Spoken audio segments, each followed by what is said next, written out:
présence qui nous a tant manqué, cette collectivité, voudrais-je dire, qui nous a tant manqué. Ça fait longtemps que nous avons été ensemble, réunis en un seul lieu, offrant et adorant celui qui est assis sur le trône et qui règne à jamais.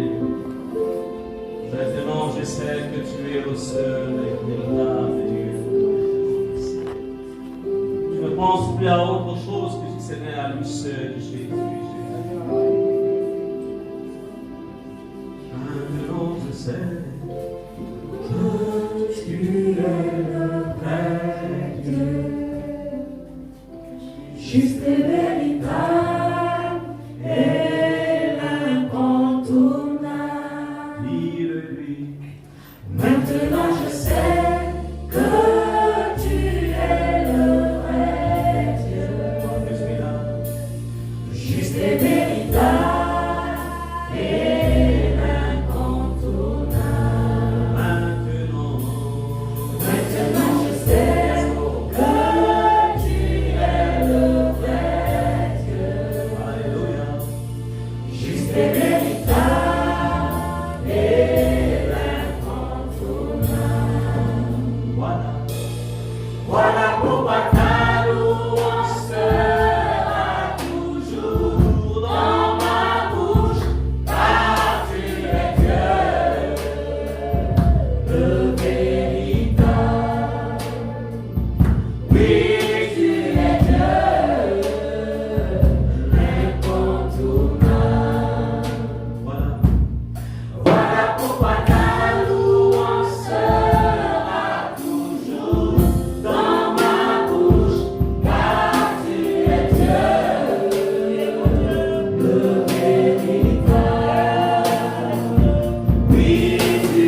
dans les cieux, ni sur la terre, ni sur la terre.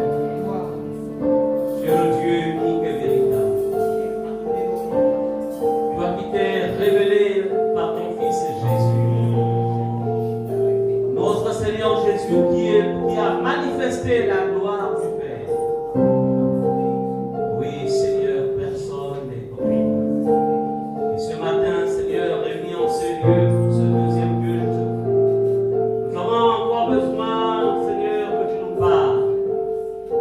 Et encore enrichir, oh Dieu, ce message, afin qu'une révélation nouvelle soit apportée à chacun de tes enfants.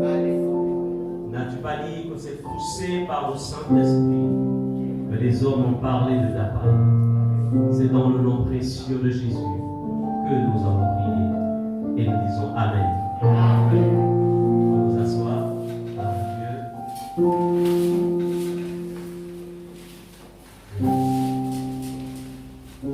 Bonjour, bonjour. Ok. Donc, c'est le deuxième service. Alors,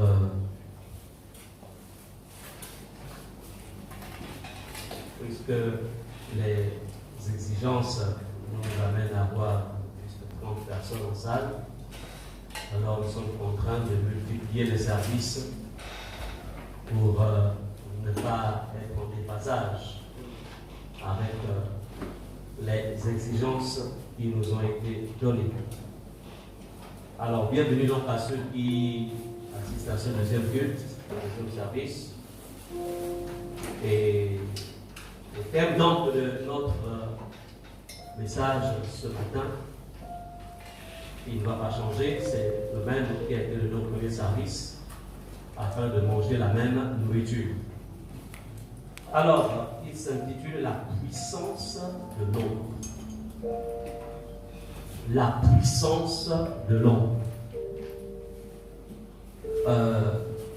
Ça peut paraître un peu étrange, puissance de l'ombre.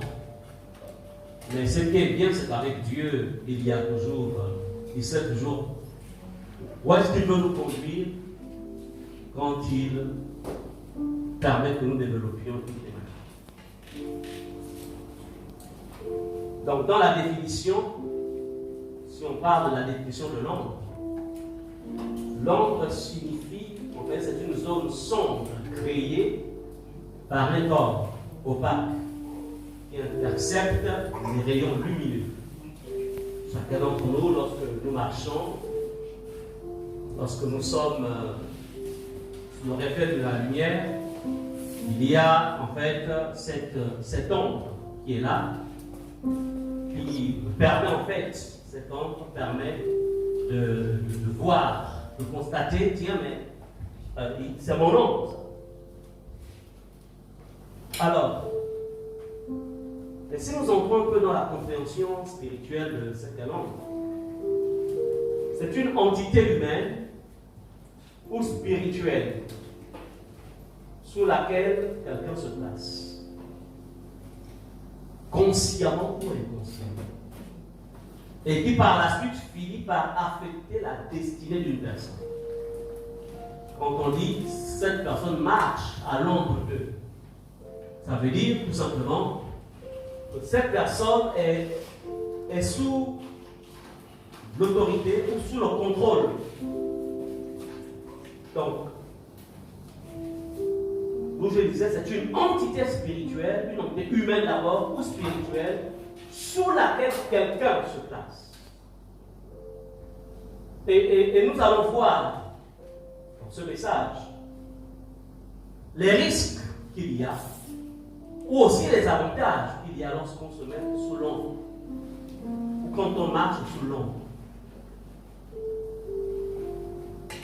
Nous sommes dans la dernière phase, je dirais, quand on lit, quand on fait une lecture prophétique de l'ère de l'Église. Nous sommes dans la toute dernière phase de l'ère de l'Église. De sorte que d'ici peu, on ne doit pas s'étonner que l'Église disparaisse de la terre. Je parle de l'église de Jésus-Christ par l'enlèvement. Alors, c'est pourquoi nous devons nous assurer. Je dois m'assurer que l'ombre sous laquelle je me tiens est une ombre qui va garantir en fait ma percée. Quand je parle de percée, si je ne parle pas d'abord de percée matérielle, je parle de percée spirituelle avec Dieu. Amen. Je dois m'assurer que l'ombre sous laquelle je me tiens, en fait, est une ombre qui est agréée par Dieu lui-même. Parce que nous pouvons nous placer sous les ombres qui n'ont rien à voir avec Dieu, mais qui sont tout simplement le fruit de notre appréciation. J'apprécie bien, j'aime bien. Et il y a même certains qui sont sous les ombres, sachant que ce n'est plus bon, mais on va dire, par contrainte morale. Je ne sais pas si c'est le bon terme que je peux employer. Hein? Une contrainte. Bon, mais je vais encore faire comment? Je vais rester là. Bon, c'est grâce à lui, c'est grâce à elle que je suis devenu. Donc, bon, ben on va rester là. Non, mais c'est vraiment cette église. Vraiment, sans cette église, je ne serais pas. Et puis on reste là, en fait, on fonctionne de manière religieuse, en fait. Ça ne nous rapporte plus, même on est là. On est là. Bon, on va encore faire comment? Bon, vous savez, bon, je fais qui gosse avec cet homme. Vous savez, il ne m'a pas épousé, mais j'en ai fait 10, on va encore faire comment? C'est tellement ça vient. Bon. On appelle ça une dette morale. Il y a des personnes qui marchent dans la foi avec des dettes morales. Sachant que cette association-là, cette ombre-là, nous conduit tout droit ensemble dans une voie sans issue. Acte 5, verset 15 à 16. C'est notre texte de base. Acte chapitre 5, verset 15 au verset 16. La Bible dit ceci, en fait, il est question de Pierre. Donc, dans l'une de ses missions, on va dire ça comme ça, alors c'était une mission vraiment, un séminaire de réveil, on va dire ça comme ça. Alors il y avait vraiment la gloire de Dieu, il y avait la manifestation vraiment de la puissance de Dieu, c'était vraiment super. Alors, la Bible dit, on en venait à sortir les malades. C'est-à-dire que lors de cette conférence, de ce séminaire, on en venait à sortir les malades dans les rues. Et à les placer sur les civières, on va dire des brancards aujourd'hui, des brancards, afin que lorsque Pierre passerait, son ombre couvre au moins l'un d'eux. Donc voici le malade est là, mais l'ombre de Pierre couvre. Et cette ombre-là qui couvrait l'un d'eux, la Bible dit, une foule des gens accourait aussi des villes voisines vers Jérusalem. Ils amenaient des malades et des personnes tourmentées par des esprits impurs, et tous étaient guéris. L'ombre de Pierre les guérissait tous. L'ombre de Pierre les bénissait tous. L'ombre de Pierre les délivrait. L'ombre de Pierre avait changé en fait leur statut. Ils étaient partis en fait de la statut du statut de malade au statut de guéri.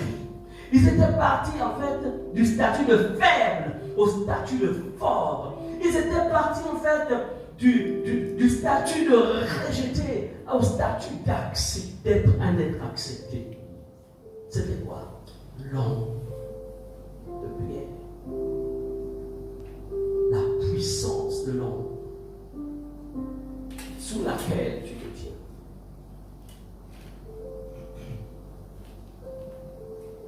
Dans le message, dans le Nord, tu dis, tu marches sous l'ombre de Dieu. Il est question à un moment de rentrer en soi, de dire, je marche sous l'ombre de qui? Ou j'ai marché sous l'ombre de qui? Je marchais sur l'ombre.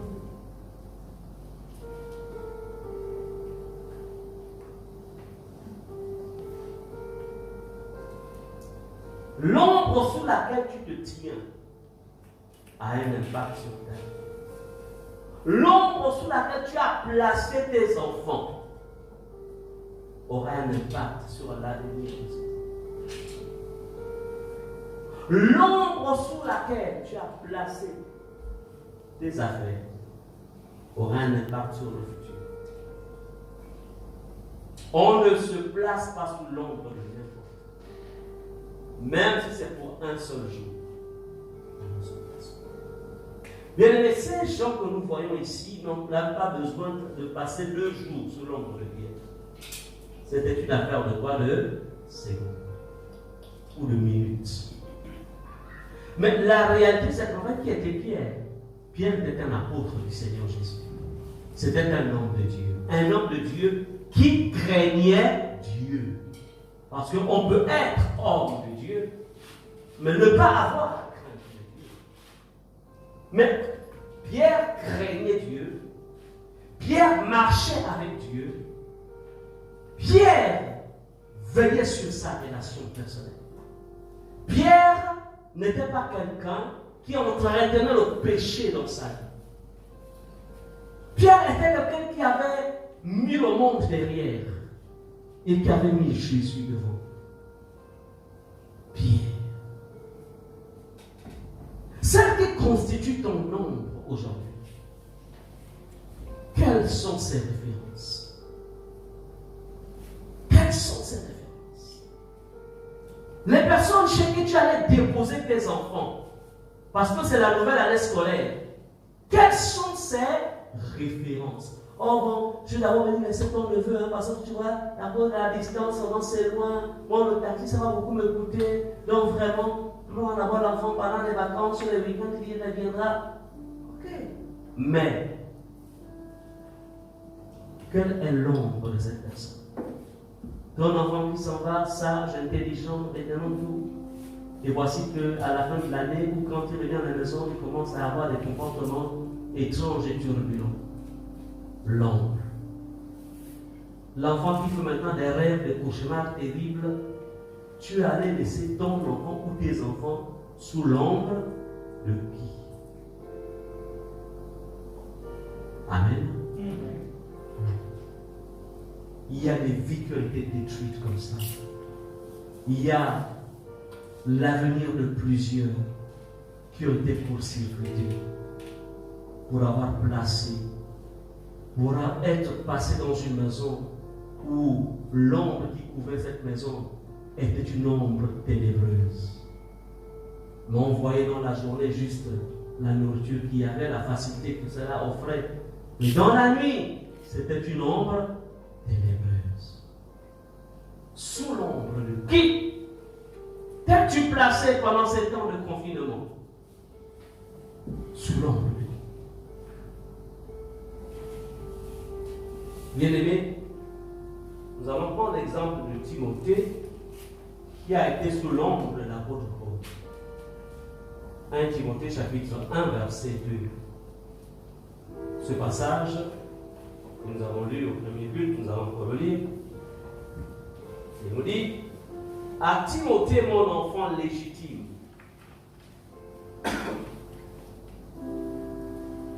mon enfant légitime en la foi, que la grâce, la miséricorde et la paix te soient données de la part de Dieu le Père et de Jésus-Christ notre Seigneur. Amen. Bien-aimés, nous voyons ici, j'aimerais vous dire que Timothée avait de très bonnes références. Son aïeul était dans la foi, sa mère aussi était dans la foi, Eunice, je crois que c'était le nom de sa mère. Bref, il avait de bonnes références. Et ensuite, ce qui vient encore arranger les choses, c'est que Timothée se met sous l'ombre de qui? De Paul, l'apôtre Et se mettant sous l'ombre de l'apôtre Paul, cela a bâti Timothée. Cela a affermi Timothée. Au point où Timothée est devenu un homme de Dieu comme son père. Timothée a vécu dans la crainte de Dieu. Il a eu un ministère rayonnant. Parce qu'il a aussi su garder ce que Dieu lui donnait au travers de son père spirituel. Oui, on peut aussi être sous l'ombre, mais ne pas garder ce que l'on reçoit. Timothée a gardé. Bien-aimés, nous sommes dans des temps assez particuliers. Je vous en supplie, ne vivez plus comme vous viviez avant cette pandémie. Même si les hommes, que ce soit un virus qui s'est échappé, comme les scientifiques le disent, qu'importe la source, mais je voudrais vous dire que Dieu est au contrôle de tout. Je ne veux pas dire que Dieu est à l'origine, ce n'est pas ça. Mais Dieu contrôle tout. Rien n'échappe à Dieu. La terre appartient à Dieu. Même si les hommes voudraient faire ce qu'ils en veulent, mais Dieu est au centre. Le Père que nous avons, le Père que nous craignons, le Père qui nous a adoptés par son Fils Jésus, rien ne lui échappe. La question, pourquoi le Père a permis que la terre, pendant un nombre de mois, se retrouve en fait en position de pause, puisque plus rien ne se faisait. Amen. La question. Pourquoi? Quel est le message que l'Église devra tirer? Quel est le message?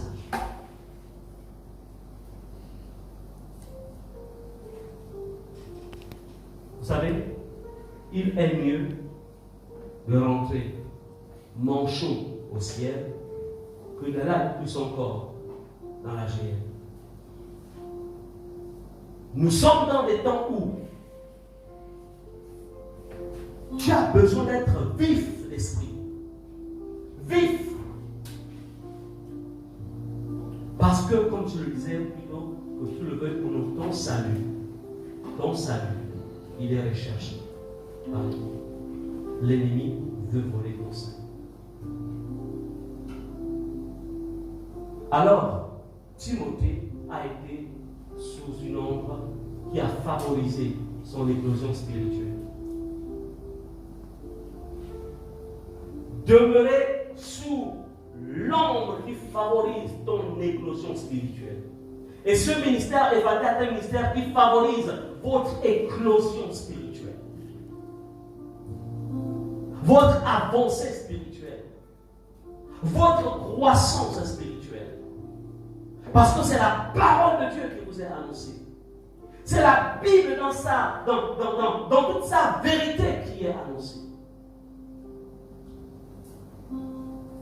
Demeurez sous l'ombre de ce Christ. Attention. Votre génération, elle est plus exposée que la nôtre. Lorsque nous avons accepté Jésus, nous ne mangions pas dans plusieurs maisons. Nous ne mangions que dans une seule maison. Et cette maison, c'était le centre des conditions éternelles. Nous n'étions pas le genre de chrétiens, du moins à l'époque, il n'y avait pas de réseaux sociaux. Où il y avait à l'époque, c'était comme les chaînes, il y avait la chaîne 1 et la chaîne 2, et puis après, Télé Afrique est venu après. À notre époque. Tu as combien d'époques? Donc, les autres chaînes là, et il n'y avait même pas de programme comment religieux en tant que tel ensemble du réveil à faire. Donc, c'est que nous passions notre temps rien que dans la Bible. Nous avions des cassettes, pas des CD, cassettes c'était à notre époque. Donc nous avions des cassettes. Donc nous écoutions la louange, les prédications. Et nous avions des livres comme Oswald, Hérétique et bien d'autres livres. Donc nous n'étions pas Et même quand il y avait un séminaire, nous n'avions pas n'importe quel séminaire. Nos leaders de l'époque pouvaient nous dire, vous pouvez y aller ou n'y allez pas. Et nous écoutions. Par contre, votre génération est une génération, on dira, une génération en fait très libre, mais avec dans le danger. Parce que quelqu'un va aller suivre, il entend qu'il y a quelqu'un en fait qui guérit les malades, qui ressuscite les morts. Bon, tu ne sais pas trop, pour toi, il guérit les malades, il ressuscite les morts. Bon, comme j'ai mal au pied, il guérit les malades, je vais y aller. Mais le bon, c'est qu'en y allant, tu ne sais pas qu'en vérité, que ça, son pouvoir de guérison, il le détient des génies des eaux. Une génération en fait où vous avez partout. Partout. Que ce soit dans des endroits bien, comme des endroits aussi mauvais. Une génération où depuis la maison même, sans même te déplacer, tu prends ton portable, tu rentres dans YouTube, tu vois seulement un titre, bon, qui parlait à l'échange, quand tu cliques, tu écoutes, tu manges. Bon, si tu n'as pas le discernement, tu dis c'est vraiment la parole alors que c'est du poison que tu viens de manger. Nous sommes dans une génération assez compliquée. Et tout cela, ce sont les signes qui avaient été précités, qui avaient été annoncés. Une multitude de docteurs, une foule de docteurs, d'enseignants.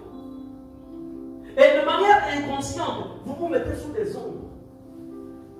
Sous des ombres. Sans vous en rendre compte. Amen. Je rends grâce à Dieu. Il y a un mois de cela, je pense, c'est Pierre-Del qui m'a rappelé, voilà, pasteur, il y a une retraite, il y a une église qui organise une retraite quelque part, et puis bon, ils nous ont contacté, pasteur, qu'est-ce que tu nous dis, etc. Tu dis, non, ne parlez pas. Eux encore, ils ont eu en fait la prudence, ils ont eu la sagesse de m'appeler. Mais il y a certains parmi eux qui n'appellent même pas.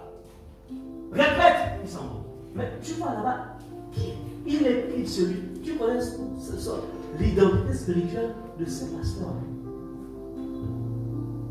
Tu connais.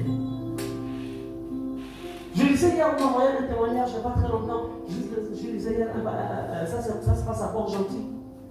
Il y a quelques mois, il y a quelques années en arrière, un soi-disant pasteur, il parle du Nigeria.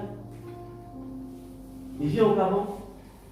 Au Nigeria, il est responsable de l'école du dimanche. Il vient au Gabon. Il trouve que le meilleur business, c'est d'ouvrir l'église. Il se rend compte que depuis qu'il a ouvert l'église, il n'y a pas de prospérité, rien n'avance. Il va rencontrer des anciens qui ont des églises plus nombreuses, etc. Il va là-bas, il dit, ah, c'est quoi le second droit? Allons à Libreville. Ils viennent à Libreville, direction bord de mer. Bord de mer, il commence l'autre pasteur lui dit, bon, on va invoquer. Ils invoquent, c'est l'esprit qui apparaît. Et l'esprit là, ils font alliance. Et là même, ils vont dans une de prière. Et quand ils commencent à prier, tout le monde se met à tomber. Il est réjoui de se rendre compte qu'il a maintenant la puissance. Et puis, à un certain moment, l'église se remplit. Voilà. Tous les gens qui étaient là ne savaient pas qu'ils restaient les esprits de quoi? Les esprits des autres. Donc, vous comprenez que nous sommes dans un monde extrêmement, dans un temps extrêmement dangereux. Vous ne savez pas. Vous ne pouvez pas voir ce que nous voyons.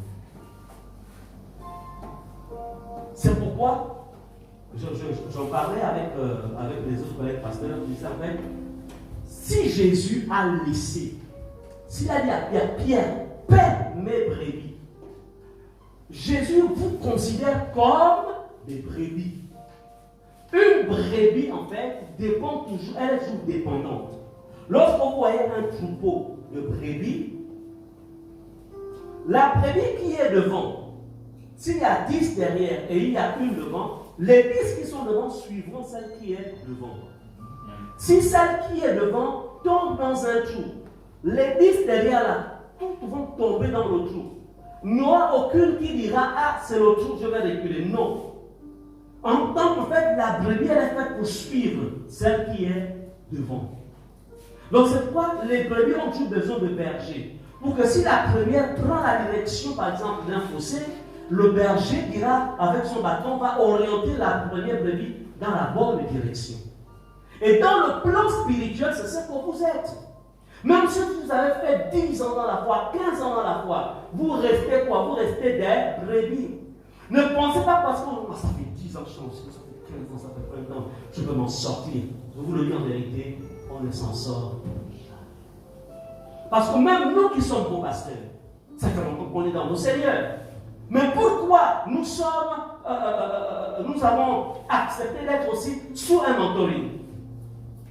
Pourquoi sur le plan local? Pourquoi en fait nous sommes toujours connectés à des pères spirituels? Pourquoi? Parce qu'on reste toujours fragile quelque part. Et Satan cherchera à attaquer le domaine de ta fragilité. Est-ce que vous comprenez cela? Faites attention. Et au sein du ministère des Fatah, vous devez comprendre, on ne se met pas sous l'ombre. On ne se met pas sous l'ombre du ministère, sous l'ombre des bergers que Dieu a placés devant vous. Parce que les temps sont mauvais. Les temps sont mauvais. Les temps sont mauvais. C'est les temps quand j'écoute, quand je lis, je me dis, il faut vite revenir. Il faut vite revenir. Parce que là, ce qui arrive là,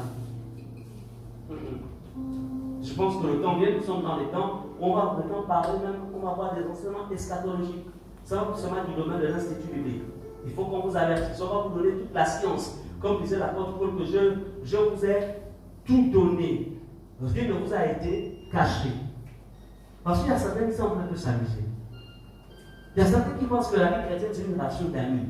Bon, Ersan, c'est mon ami, donc on est constamment ensemble, etc. Donc, comme on est amis, donc on n'établit pas les valeurs bibliques sur la base de notre amitié. Donc, comme c'est mon ami, s'il est dans le compromis, moi je rentre dans le compromis. Attention. Attention. Vous vous êtes rencontrés, c'est en Christ que vous êtes rencontrés. C'est dans l'église que vous vous êtes rencontrés. C'est-à-dire que si tu ne serais pas venu à l'église, tu n'aurais jamais connu Ersan. Comme on dit que si tu ne serais jamais venu à Jésus, tu n'aurais jamais rencontré Ersan. Maintenant, vous venez à l'église, au lieu que vos relations soient basées sur la sainteté, sur la parole de Dieu, mais c'est basé sur des relations naturelles. Donc, c'est quand Ersan est dans le compromis, tu ne peux même pas lui dire, écoute, Ersan, mon frère, là, tu es dans le compromis. Rien. Ah non, ça, Ersan, non, c'est nerveux. Donc, il est tellement nerveux que si je ne pas, il va s'énerver. Et moi, je ne vais pas gasser mes relations avec Ersan, je préfère laisser comme ça. Bon, lui, ce que tu parles. Ersan va peut-être se retrouver dans une situation compliquée, mais son sang retombera sur toi. Et il y a beaucoup parmi nous, il y a beaucoup ici qui portent le sang des personnes qui ont chuté. Parce que vous n'avez pas ouvert la bouche. Au moins, ils étaient en train de chuter. Au moins, ils étaient en train de se compromettre. Vous n'avez pas ouvert la bouche. Vous les avez laissés faire. Ils vont mourir. Mais tu seras peut-être sauvé. Mais là-bas, Dieu te redemandera le sang de la personne à qui tu n'as pas pu dire. Tu es dans le péché. Répands-toi. Ce que tu as fait est mauvais. Tu n'as pas pu le faire parce que tu avais peur de sa réaction. Oui, il est en train de mourir. Mais son sang retombera sur toi. Parce que c'était à toi que Dieu avait ouvert les yeux. Ce n'était pas au pasteur Gislain, ni au pasteur Muriel. Mais c'était à toi. Mais seulement, tu as privilégié les relations humaines. Nous ne savons pas que nous sommes centenaires les uns les autres. Aujourd'hui, je suis marié à mon épouse. Mais je suis sa sentinelle. Et elle aussi ma sentinelle. Est-ce que vous comprenez cela? Ce n'est plus sa mère qui est sa sentinelle. Ce n'est plus ma mère qui est ma sentinelle. C'est moi qui suis sa sentinelle. Si elle fait quelque chose de mauvais, je lui dis, chérie, là, écoute. Chérie, là, quand même, tu en fais trop, là. C'est pas conforme. Et elle aussi, la même chose. Maintenant, si je me dis, ah, ma femme, là, si je parle là, ça va être compliqué. Elle va plus me faire elle va pas me préparer un jour à la nuit. Il faut ne rien dire. Il faut garder des relations, il faut se marier, pas dans ces gens. Ok, c'est bien. Elle va se perdre parce que tu privilégies la nourriture. C'est bien. Mais sache une chose. Quand elle se perdra, son sang retombera sur toi. Si elle me voit prendre le mauvais chemin, elle ne parle pas. Ah, mon mari là, parfois il est un peu. Je préfère maintenant me taire. Je vais parler, je préfère me taire. Continue à te taire. Je vais, non pas moi. Il va se perdre. Mais son sang retombera sur eux. Parce que ce n'est plus ma mère qui viendra me parler dans ma maison. Elle ne vit pas vraiment tous les jours. Vous comprenez cela? Vous qui êtes mariés. Hein? Couple Watson. Couple Mélinou. Hein, Emma? Il faut ouvrir la bouche. S'il dit quelque chose, il fait cette chose de pas m'étudier. Et s'il persiste, tu viens nous voir. Il n'y a pas comme non, ça fait bon, affaire de foyer, il faut gérer sans cachette. Ah bon, devant le pasteur. Hein? Tu as compris? Si c'est les couples. Couple seul. Il n'y a pas ah bon, mon mari, on a des vieux mariages, non, comme ça, il n'y a pas. Quand il n'y a plus la sainteté, on ouvre la bouche. Parce qu'il ne faut pas que la prophétie dit que de deux qui seront sur un lit, l'un sera enlevé, l'autre blessé. Moi, je refuse ça. Attends, on s'appelle chérie sur la terre. Là où, quand je n'avais pas, mon corps n'est pas tranquille. Et quand elle n'est pas là, son corps aussi n'est pas tranquille. Mais quand elle va être enlevée, moi, je reste sur la terre. Ah non. Nous sommes ça. Jamais. Jamais je n'ai resterai sur la terre. Amen. Le couple aussi. Le couple, nous savons, junior. La semaine prochaine, on va consacrer l'enfant. Hein? On va les consacrer. Parce que ça fait. Il faut qu'on les consacre. Il faut qu'on en parle sur. Donc, ne développez pas les relations de Saphira et Ananias. Il ne faut pas développer ça. Et donc, parfois, ma femme me dit, mais je ne vais pas payer ta vie. Je dis, oui, tu as raison. Je vais payer la vie. Ok, je vais payer. Elle me rappelle. Vous comprenez cela? Parce que c'est que si je ne paye pas la dîme, j'ouvre une porte à la pauvreté. Et ça ne va pas seulement me toucher, ça va toucher toute la maison. Tu vas dire, ah non, c'est son argent, même si tu ne payes pas la dîme, c'est son argent. Ah bon? Mais la réalité, c'est qu'il n'y aura plus de pain à la maison. L'ombre. Dans le foyer, elle est sous mon nom, je suis sous son nom. Amen. Vous êtes sous l'ombre. Une ombre qui ne favorise pas ta croissance spirituelle. Ah, tu la coupes. Bon, maintenant, quand on est marié, Dieu ne veut pas dire qu'il faut divorcer. Tout ce que veut dire qu'il faut jeûner. C'est l'homme qui a choisi. Il faut jeûner, c'est le monstre, c'est le change. Amen. Bien-aimé, quelle est la portée spirituelle de l'ombre qui te couvre? La portée spirituelle joue un grand rôle sur l'ombre qui te couvre. C'est pourquoi on ne se met pas sur l'ombre de n'importe quoi. On va voir ce texte que nous avons lu. Je vais le relire. 1 Roi chapitre 13, verset 1 à 24. 1 Roi chapitre 13, du verset 1 au verset 24. Livre de 1 Roi. Dans ce passage de 1 Roi que nous avons lu, le premier avis, c'est que nous allons lire encore aujourd'hui. Écrit: Voici un homme de Dieu arriva de Juda à Bethel, par la parole de l'Éternel. Pendant que Jéroboam se tenait à l'autel pour brûler les parfums, Jéroboam c'était le roi de Juda. Donc, dans deux royaumes, il y avait le royaume d'Israël et le royaume de Juda. Ici, nous sommes sur le royaume de Juda. Et malheureusement, Jéroboam était un roi impie qui ne respectait pas les principes de la parole de Dieu. Alors, il va attirer vraiment dans la maison de Dieu un ensemble de choses qui vont causer des soucis à Israël, au royaume de Juda. Alors, un jugement va être prononcé sur lui. Alors, parce qu'il va oser s'attaquer à l'homme de Dieu. Comme dit la Bible, nous avons lu, la Bible dit, ne touchez pas à mes invalides, parce que lui, il créa contre l'autel, et donc par la parole de l'Éternel, et il dit, autel, autel, ainsi par l'Éternel, voici, il naîtra un fils à la maison de David. Son nom sera Josias, il immolera sur toi les prêtres des hauts lieux, qui brûlent sur toi des parfums, et l'on brûlera sur toi des ossements d'hommes. Et le même jour, il donna un signe en disant, c'est ici aussi que l'Éternel a parlé, voici l'autel se fondra et la cendre qui au-dessus sera répandue. Lorsque le roi entendit la parole de l'homme de Dieu, avait crié contre l'autel de Bethel, il avança la main de dessus l'autel en disant, saisissez-le. Et la main que Jéroboam avait étendue contre lui devint sèche et il ne put la ramener à soi. Écoutez, je voudrais vous dire ici, il y a pas quelque chose. Sur l'autel, c'est quoi? Sur l'autel, il y a des sacrifices. Sur l'autel, on sacrifie. On apporte des sacrifices, on apporte des offrandes. Mais regardez ici. Ici, l'autel n'influence pas Dieu, ni les sacrifices qui sont dessus. Pourquoi? Parce qu'en fait, celui qui avait bâti cet autel n'était pas en conformité avec Dieu. Donc c'est pour dire que c'est pourquoi nous avons besoin de mettre nos vies en règle avec le Seigneur. Quelle que soit la multitude d'offrandes, quelle que soit la multitude de sacrifices que je peux présenter à Dieu, mais si moi-même je ne suis pas conforme à Dieu, ces sacrifices et ces offrandes en fait vont devenir vaines devant le Seigneur. Est-ce que vous comprenez cela? C'est pourquoi en fait l'offrande, c'est quoi? L'offrande pour le sacrifice, c'est quoi? En fait, c'est une représentation de ma propre vie. Lorsque ma vie est conforme à Dieu et que je pose un acte d'offrande, quand j'offre à Dieu, en fait, c'est ma vie qui est reflétée à travers l'offrande.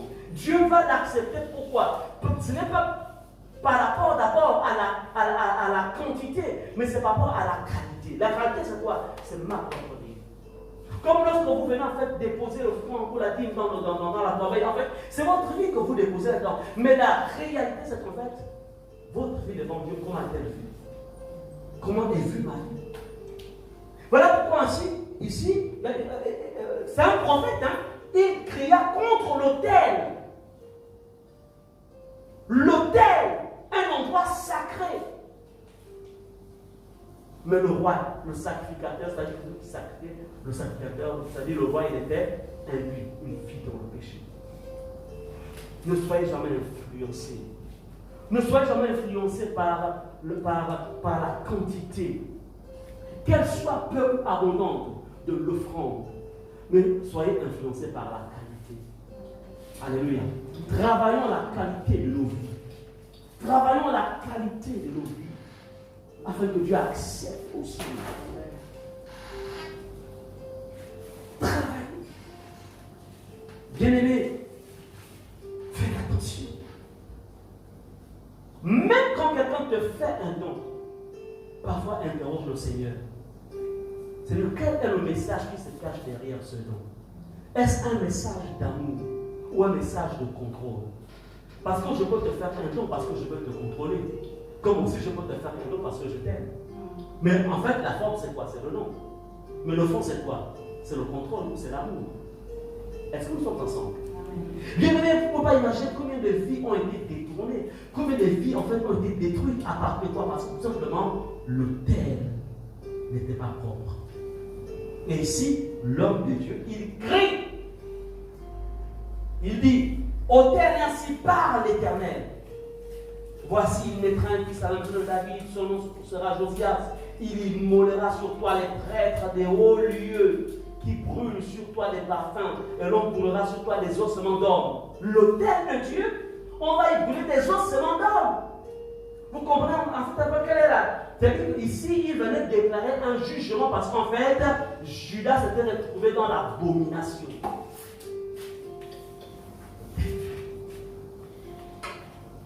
Faites attention.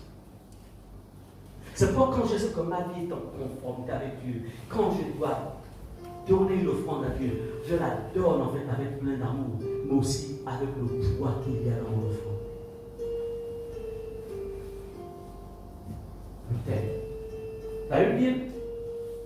Lorsque le roi entendit la parole d'être l'homme de lui, c'était un jugement, que Dieu avait crié contre l'autel de Bethel, il avança la main de l'autel dessus, en disant saisissez-le. Et la main que Jéroboam avait étendue contre lui devint sèche, c'est-à-dire que la main ne pouvait même plus reculer. Il devait rester comme ça. Il a compris, là ça devait être très dangereux. Il était tellement impie, il ne craignait même plus les hommes de Dieu. C'est quoi ces choses-là vont arriver? Il a été obligé de dire non. Homme de Dieu, s'il te plaît, prie pour moi. C'est quoi la véritable bataille dans le monde de Jésus? C'est pas dans le monde de Dieu. Là, il faut prier pour moi. Alors, le roi prit la parole et dit à l'homme de Dieu, implore l'Éternel ton Dieu et prie pour moi, afin que je puisse retirer, que je puisse faire l'usage de ma main. L'homme de Dieu implora l'Éternel et le roi put retirer sa main, qui fut comme auparavant. Alléluia. Comme je disais, voici cet homme de Dieu qui va manifester des signes, il manifeste des miracles, une puissance inouïe, mais il va commettre une erreur. Ce n'est pas parce que hier tu as marché dans la crainte de Dieu, tu as marché dans la sainteté, tu as marché dans l'humilité, tu as marché dans un abandon total à Dieu. Mais si en tant que tu es mis sous l'ombre d'un impie, d'un chrétien impie, d'une église impie, malheureusement, tu vas devenir comme ce jeune prophète. Ce jeune prophète qui manifestait les signes de Dieu, comment va-t-il se passer? Dieu lui avait donné des recommandations. Quand on marche avec Dieu, on marche avec des recommandations. Il y a une dimension, il y a un niveau avec Dieu où on ne marche plus avec les informations générales. Vous comprenez cela? On marche plus. On marche avec ce que Dieu en fait me dit personnellement, mais qui est conforme à la parole. Même si tout le monde en fait se met à poser des actes, mais ce n'est pas conforme à ce que Dieu m'a dit. On est un couple pastoral, mais il y a des choses que Dieu lui dit dans le secret, elle les observe. Et quand elle me le dit, parfois je parle un peu du message, je la trouve bizarre. Pourquoi je la trouve bizarre? Parce qu'en fait, Dieu ne m'a pas parlé de ça. Mais Dieu le lui a dit à elle. Donc, ce n'est pas parce que quelque chose va te paraître bizarre que ce que l'autre a reçu n'est pas de Dieu. C'est dans sa relation. Maintenant, si Dieu m'introduit dans le secret de sa communion, là, je comprends. C'est pourquoi faites attention, on ne révèle pas à tout le monde ce que Dieu te dit dans le secret. Parce que tout le monde n'a pas la même dimension que toi. Et c'est ce qui va se passer ici. L'homme de Dieu, Dieu lui avait dit, là où tu vas en mission là, tu n'entends plus, tu ne manges rien du tout. Attendez, y a-t-il un problème de manger quelque chose? Il y a un problème. Il avait faim, non? Attends, s'il a accepté le repas, c'est qu'il avait faim. Mais Dieu lui avait dit, tu le mangeras. Tu ne retourneras pas à quoi? Tu sors de la terre. C'était une instruction personnelle. Dans les temps où nous trouvons aujourd'hui, on marche avec les instructions personnelles. Qu'est-ce que Dieu t'a dit personnellement? Pour te maintenir dans la foi, pour te maintenir dans la sainteté, pour te maintenir dans le secret de Dieu. Qu'est-ce que Dieu t'a dit personnellement? Alléluia. Qu'est-ce que Dieu t'a dit? Mais ne vous en faites pas. Dieu ne vous dira jamais des choses qui seront contraires à ce que nous nous disons. Parce que vous êtes sur notre vérité.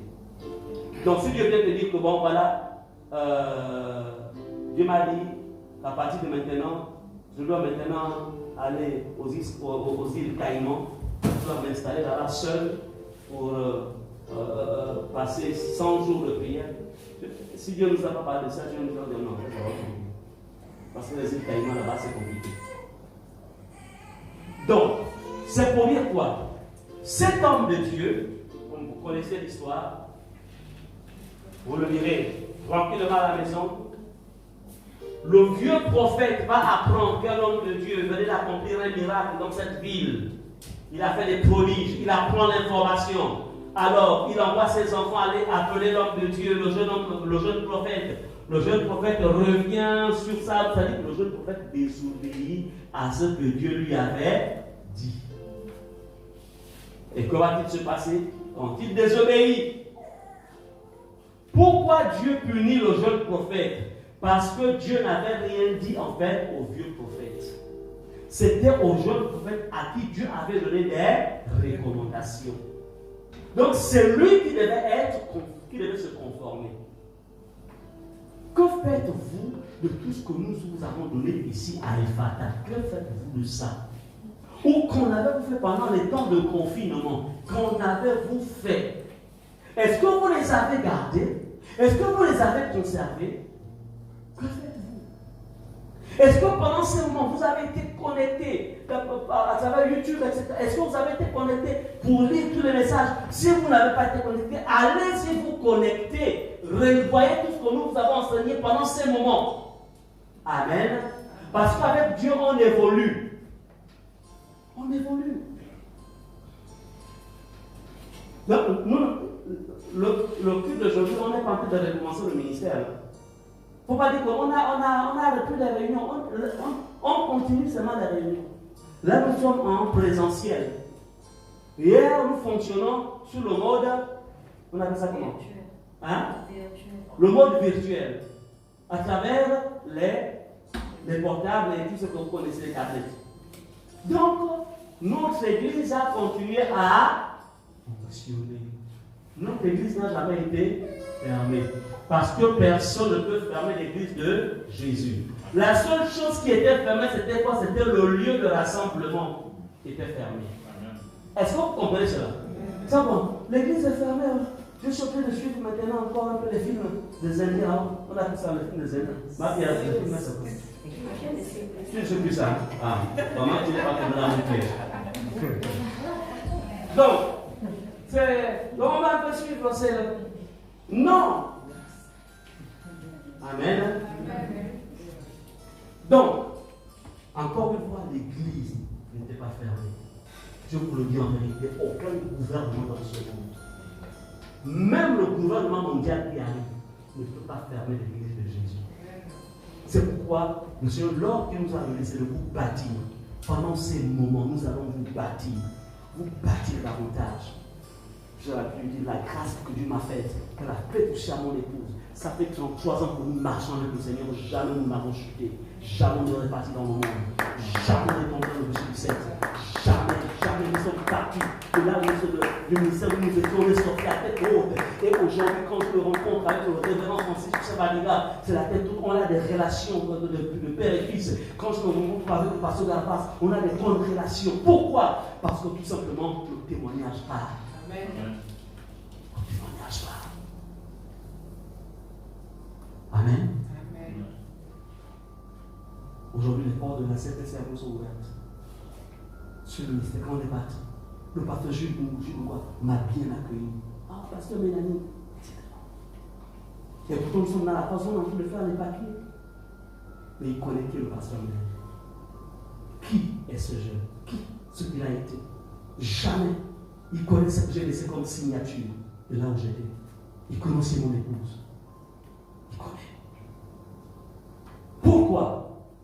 Parce que nous avons réagi sur la demande. On a aussi appris, on a retiré le maximum. Écoutez ceci. Faites tout. Ne salissez jamais votre témoignage. Le témoignage vous ouvrira des portes que vous ne pouvez pas ouvrir. Je vous le dis en vérité. Témoignage. C'est quoi si ton témoignage s'est sali? Faites-le pour le nettoyer. Lave ton témoignage. Lave-le. N'aie pas honte, n'aie pas peur. Amen. Le témoignage est important. Le témoignage vaut mieux que l'or. C'est pour la bonne réputation. Vaut mieux que l'or et l'argent. C'est comme dit Proverbe, la concrétisation. Si quelqu'un touche à ta réputation, s'il touche à ta réputation, que ta réputation est propre, Dieu s'occupera de cette personne. Mais si la personne touche à ta réputation et que c'est vrai, réponds-toi, dis Seigneur, c'est une occasion pour toi de vouloir que je fasse un travail pour nettoyer ma réputation. Alléluia. L'onction, la puissance ne ferme pas la réputation. Ne l'oubliez jamais. Je peux guérir les malades, je peux ressusciter les morts, mais si à la veille, j'étais dans une chambre d'hôtel et que Ersan était en train de prendre du jus dans cet hôtel, au hall de l'hôtel, bon, je ne sais pas, ça n'arrivera jamais. Ça n'arrivera jamais. Mais je suis en train d'illustrer. Il est donc au hall de l'hôtel en train de traiter affaires. Et il voit le pasteur, pas moi, mais l'autre. Pas moi, mais l'autre. Qui est en train de sortir de là avec une petite. Le lendemain, il voit la même personne sur le stade en train de guérir les malades, ressusciter les morts. Tu vas accepter son évangile. Et puis il a guéri les malades, non? Il a ressuscité les morts, non? C'est-à-dire que ça va même tenir, tu vas même sortir de l'école. Si c'est l'homme là,